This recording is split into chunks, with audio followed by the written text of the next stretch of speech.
বারো তারিখ কেন্দ্রে যাইতাম, ভোটটা দিতাম ট্রাকে।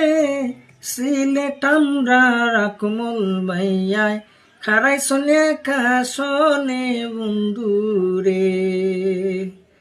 কষ্ট হইরা কেন্দ্রে গিয়া ভোটটা দিতাম ট্রাকে। বিকাল বেলা বিজয় হইব আকমল ভাইয়ের গলায় মালারে। 12 তারিখ সারাদিন টাক মার খাই ভোটটা দিন। বিকাল শেষে ঝয়ের মালা আকমল ভাইয়ের গলায় দিতাম রে।